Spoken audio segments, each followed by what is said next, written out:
ખખડતા જ રોડ રસ્તા અને બેફામ દોડતા વાહન અડફેટે લેતા રતડિયાના યુવાનનો જીવ લીધો. મુન્દ્રા તાલુકાના રતડિયા ગામે દેવરાજભાઈ વંકાભાઈ રબારી, ઉંમર વર્ષ 40, રહેવાસી નખત્રાણા, હાલે રતડિયા. તેઓ 15/4ના રાતે પોતાના ઘર તરફ જઈ રહ્યા હતા, ત્યારે બેફામ ઓવરલોડ દોડતા વાહન ચાલકે તેમને અડફેટે લેતા તેમનું મોત નીપજ્યું હતું. ખરાબ રસ્તા અને બેફામ દોડતા વાહનો ઉપર અંકુશ આવે તેવી રતડિયા ગામ લોકોની માંગ ઉઠી છે. ધારાસભ્ય અનિરુદ્ધભાઈ દવે અને તંત્ર સત્વરે આ રોડ રસ્તાનું કામ શરૂ કરાવે અને રોડ પર પોલીસ બેફામ દોડતા ઓવરલોડ વાહનો ઉપર અંકુશ લાવે તેવી માંગ કરાઈ હતી.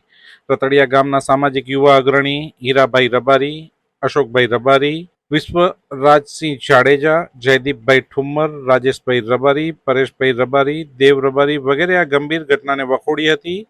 આ રોડ રસ્તા વિશે ધારાસભ્ય અનિરુદ્ધભાઈ દવેને ગામ લોકોએ જાણ કરી હતી કે આ રસ્તો અત્યંત ખરાબ હાલતમાં છે. ત્યારે ધારાસભ્ય અનિરુદ્ધભાઈ દવે તેમને ખાતરી આપી હતી કે આ રોડ રસ્તા અને પાપડીના કામો સત્વરે બનશે.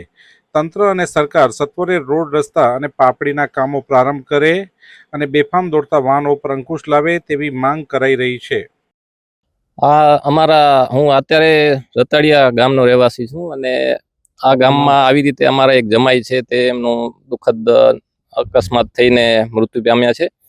ફરીથી આવા ન બનાવ બને એના માટેના આપણે બધા તંત્રને જાણ કરીએ છીએ કે આવો કોઈ બનાવ અનિચ્છનીય બનાવ ન બને એના માટેના જે પગલાં છે એ લે.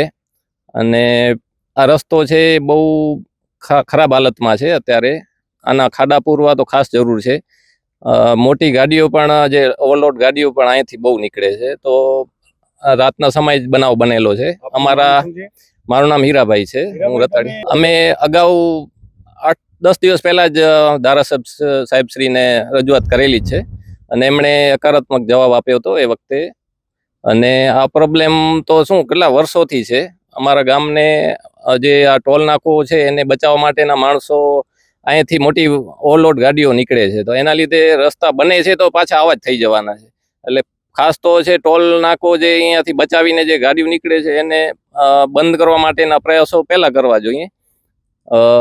એ સિવાય કે રસ્તામાં ખાડા એ બહુ છે અત્યારે. કદાચ ખરાબ થાય પણ તંત્ર થોડુંક પોતાના પ્રયાસો કરે તો આ ખાડાઓ પુરાવી શકે છે. એટલું તો કામ કરી શકે તો જેનાથી આવા અનિચ્છનીય બનાવ ફરી ન બને. આ જે યુવાન છે, જે અમારા ગામના જમાઈ છે, તેમનું નામ છે દેવરાજભાઈ વંકાભાઈ રબારી અને તેઓના કુટુંબમાં એમના છોકરા છે 12 વર્ષના અને છોકરી છે 7 વર્ષના. એ 2 પુત્ર છે અને એમના વાઈફ, એટલે અમારા બહેન જે છે, એ 4 જણા અહીંયા એ લોકો રહેતા હતા અમારા ગામમાં. આમ તો ગામ લોકોએ તો વારે ઘડી કરેલી છે.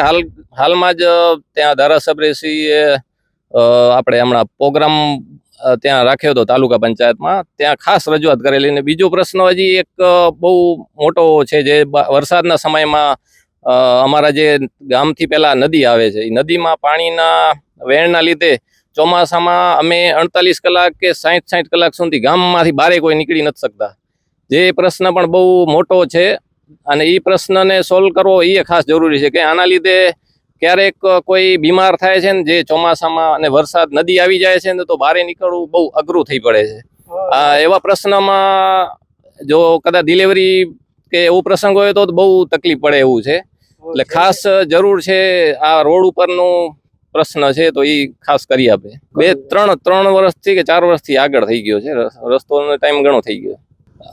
જે આ બનાવ બન્યો તો પહેલા તો એમનો આભાર માનીશ કે આ બનાવ બનતા અમે જાણ કરતા તરત એ લોકો આવી ગયેલા હતા અહીંયા કને. એટલે આ લોકોએ બહુ સતર્ક રહે છે.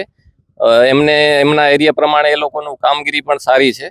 આ આજુબાજુના જે તકલીફો છે ગામ લોકોને કે આજુબાજુનામાં, તો એ આ લોકો હેન્ડલ તો કરે જ છે. અને બસ એના સિવાય તો તે છતાંય આવા કદાચ કોઈ ઓવરલોડ ને ગાડીઓ નીકળે તો એને કંટ્રોલ કરવામાં જો મદદ કરી શકતા હોય તો એ લોકો કરે. એક રતાડિયા ગણેશવાલા ગામ છે, ત્યારે ત્યાં આપણે ઊભા છીએ. ત્યાં દુઃખદ ઘટના બની ગઈ છે. એક ભાઈ છે રબારી છે, તે અકસ્માતમાં મૃત્યુ થયા છે. દુઃખદ ઘટના કહેવાય છે. જે રોડ રસ્તાની હાલત ઘણી ખરાબ છે, એનાથી અકસ્માત બન્યો છે. અમને ઘણીવાર તકલીફ થાય છે. અમને ક્યારે ગાય માટે કે ભેંસ માટે ગમે જે પ્રાણી માટે ફોન આવે ત્યારે, ઇમરજન્સી માટે ફોન આવે ત્યારે ઘણી હાલત ખરાબ થાય છે કે જલ્દી આવો, તમે જલ્દી આવો. ઇમરજન્સી કેસ હોય તો જલ્દી પહોંચી નથી શકતા, ટાઈમે પહોંચી નથી શકતા આપણે. પાપડી નડે છે, જે વરસાદના કારણે પાપડી ઉતરે ત્યારે પહોંચી શકીએ છીએ, કે પછી ચાલુ પાણીમાં ગાડી નાખવી પડે છે, જોખમ લેવું પડે છે ત્યારે અમારે. એ તો ઘણા માણસોને ખબર છે, કુંદરોડી છે, બગડા છે, પાસરિયા, લપરા, વાઘોરા, આ એટલા ગામડામાં અમે જઈએ છીએ, પશુપાલનની સેવા કરીએ છીએ. આ એક રજૂઆત છે કે રોડ રસ્તા સારા બની જાય તો લોકોનું સારું થાય. અને ખાસ કરીને આ રતાડિયામાં જે પીએચસી સેન્ટર આવેલું છે ત્યાં આજુબાજુના ગામડાવાળા ઘણા લાગે છે. અને ખાસ કરીને યુવાનોને હેલ્મેટ પહેરવા માટે એક અપીલ છે.